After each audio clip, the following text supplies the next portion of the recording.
forces of innate and adjustment.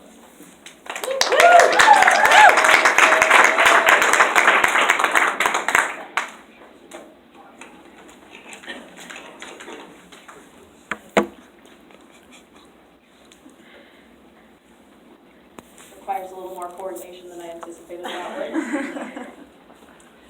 All right, everybody. So today I want to talk to you about something that has been being shoved into my brain lately.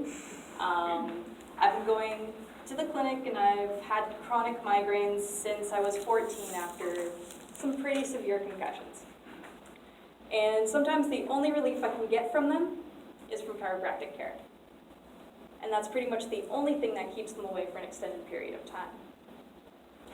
But it depends on the type of chiropractor I'm seeing. So that's why I want to talk to you today about innate intelligence and the adjustment. Because the innate intelligence is what gives you that something special in the adjustment. So I have an intern, and she's lovely. And I will text her after an adjustment and be like, hey, you took my migraine away, thanks. And she'll text me right back saying, I didn't do that, that was you. And then I'm just like, oh, okay. And you're gonna have patients like me that have a hard time hearing that for whatever reason.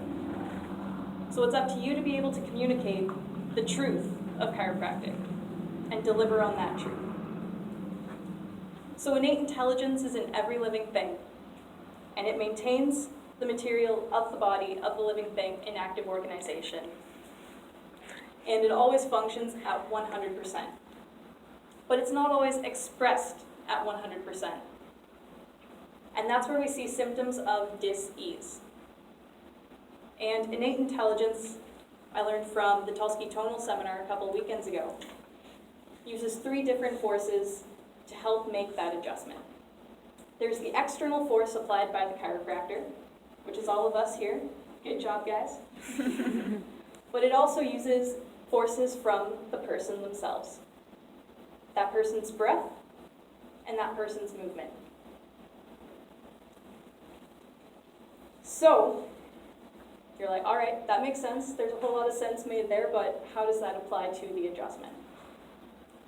We've all had those adjustments that have given us that something extra, that something special, that extra oomph that make us feel better.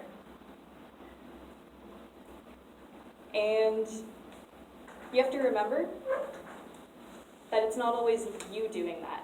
You have innate intelligence in yourself as well. So you need to connect your innate intelligence.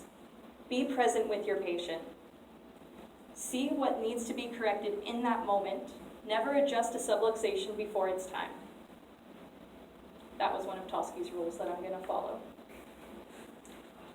And when you do that, when you look for the window into the system, and you make your adjustment, and innate's ready to receive that adjustment, that's where you get that extra oomph.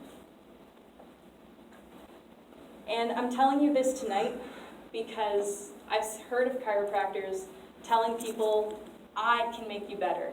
I can keep your cancer in remission.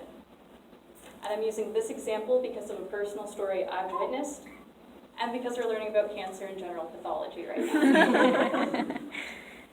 So this woman came in remission from her breast cancer to see this chiropractor. And he said, hey, I can keep you in remission. Your cancer's not going to come back if you stay under my care. And is that telling the truth to that person?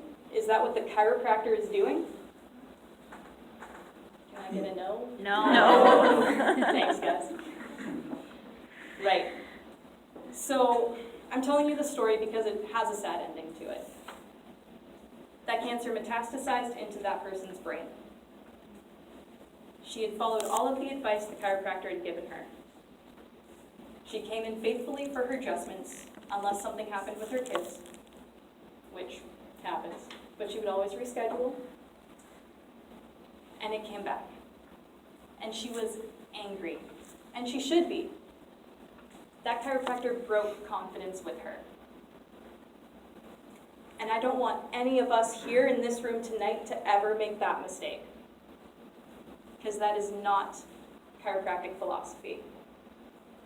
And we have to remember, chiropractic is a philosophy, science, and art.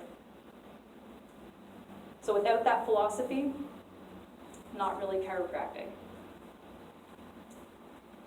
And unfortunately, I don't have a big conclusion for you, but that's, I'm in second try, I'm still learning all the stuff. But I can say that I want all of us here tonight to work on building our connection with our own innate intelligence.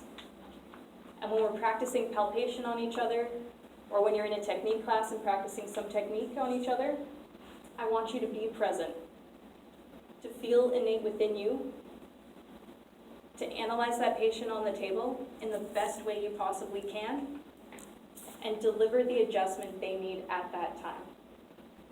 And remember, Dr. Tim Young told us last weekend to move the bone and get out of the way. And that's what I want you to do. I want you to move that bone and let Innate take care of the rest. Thank you very much.